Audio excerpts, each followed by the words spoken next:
Hey everyone, today, we're talking about something pretty scary. What can happen when you're home alone? So, get ready for some spooky stories about being all by yourself at home. I was babysitting for a family I was unfamiliar with. The kids went to bed, and I started to hear speaking from another room. Not just speaking, but this low, almost demonic voice speaking to another one. I'm not a religious sort, but when you realize that no, you're not just hearing things and there's definitely a voice, it's more than a little creepy. Not knowing what was going on, I slowly crept up to the doorway of the sitting room, then peered around the corner. It was Furbies, talking to each other, at night, in the dark. When I was about 13, I spent the night over at my cousin's house. We were home alone for the night and stayed up late playing video games. I remember he left the room to use the restroom. I must have been playing something good because I was sitting on the edge of the bed up close to the TV. As I played by myself, I felt my cousins come back in the room from behind me, and he laid back down on the bed. Gave me a little bounce as if he had jumped on, bed, squeak and all. When I turned back to talk to him, he wasn't there. He was still in the restroom. I looked down on the bed where I thought I had felt him, and there was an imprint on the bed coming back up, like if someone had been there and were just coming off of it. I have far more stories about that house, but that's definitely one time I felt the most shaken. When I was 11 years old, I was home alone at night and got a call from the local sheriff's office. They told me they just had a dropped 911 call from this number, my house landline, and asked if I was okay. I didn't call them and nobody else was home to call them, which was terrifying for me. I was in the shower when I heard the door to my apartment being unlocked. My husband wasn't back for several hours. Turns out it was the skeevy building manager snooping around people's apartments when he thought they were not home. I reported him to the company that owned the building, but nothing ever came of it. We moved out shortly after. I was taking a nap in my apartment under blankets in my bed when I heard the door open. Thinking it was my husband, I ignored it.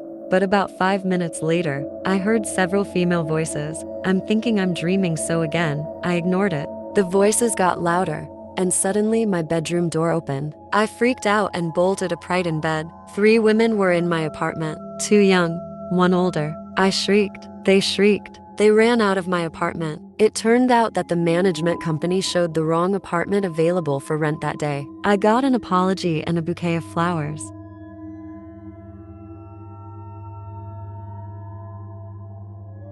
A couple years ago, I was home alone, husband traveling out of state. I put on the news on the Samsung Smart TV in the living room, set the remote on the coffee table, and went into the kitchen next room over to make dinner. After a few minutes, I noticed I don't hear the sound of the news anymore, and I thought maybe the signal went out or the TV timed out and shut itself off. I come back into the living room and the TV screen is showing a picture of a couch in a living room. It takes me a minute to realize the camera in my TV has been activated and it's showing a live video of the room. The night went slowly. With my dad gone for work, I stayed up and waited for his inevitable return. As I laid there in bed, I heard the door creak open. I ran to greet my father and gave him a huge hug. His body felt stiff. His face looked pale. He must have just been tired from work. He turned around and walked to his room. As I walked back to my bed, I got a text from Dad. I checked and my body went numb when I read, "I am working late tonight, sweetie. I'll be home in a few hours." Who did I just hug? I was 14. It was an average night, around 9 p.m. Me and my little cousin are at his house. I'm babysitting for the night while my mom and aunt are shopping and my dad and uncle are at the movie theater. So we're sitting there and I was feeling really strange. Something was wrong, but I couldn't put my finger on it, so I just kept watching TV with my cousin. The feeling wasn't going away, so I got up and walked to the back door to lock it. When I came back through the kitchen, I saw what was causing my weird feeling. In the window, there was a very decrepit and homeless-looking man, just staring into the window, looking at my cousin. Protective mode turned on. I pretended like I didn't see the guy and I told my little cousin that we needed to go upstairs because our parents would be home soon and they wouldn't want him to be staying up late. So I went upstairs and put him to bed.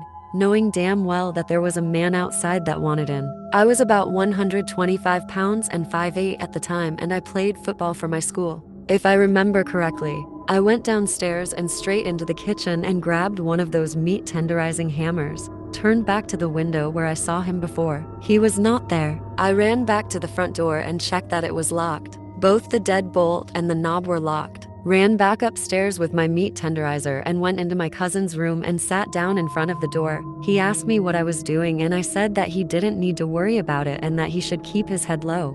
I called the cops and then my dad and uncle. Cops would take half an hour and my dad and uncle were 45 minutes away. Then I hear a window shatter and the sound of heavy boots walking around on the main floor.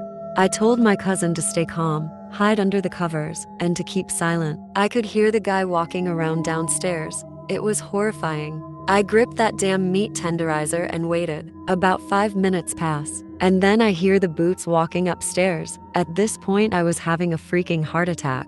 My cousin's door is no more than 10 feet from the stairs. I heard him opening the doors to my aunt and uncle's room, then the bathroom. He walked back downstairs and I heard him open the door to the basement. 15 minutes later, the police showed up and burst into the house. Turned out the guy was loose from a mental hospital 1 province away. But thank God no one was hurt.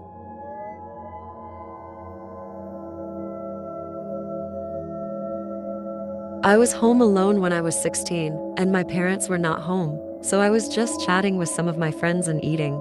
Suddenly, I hear a knock on my window. I ignored it and did not think much of it, because my room is on first floor. Suddenly, I got a call from a known number. I picked the call and I said hi, but no response. I again said hi, but again, no response from the other side. I got up while on call and went towards the window to see if my parents came, but I saw someone on the other side of the window looking at me. It was a shadowy figure. I couldn't understand what it was.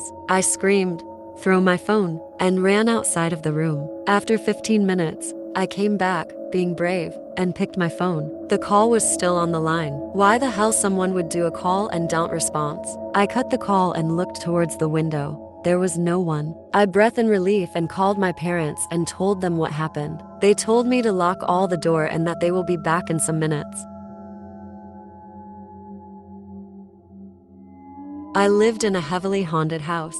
It was a large house, and I had 9 roommates, so there was always the sound of people walking around on different levels, opening and closing doors, and talking. It wasn't until I was alone in the house for the first time that I noticed you could hear walking around, opening and closing doors, and talking, even when there was no one there. I went down to the basement to play the piano and had a very strong feeling of someone telling me to fuck off. For someone who has never experienced this, just imagine you are in a room with someone who is angry as hell and is screaming and throwing things at the walls. Then just subtract the sound and images. The feeling is the same. I thought I should say something out loud. So I said, "I'm sorry I bothered you.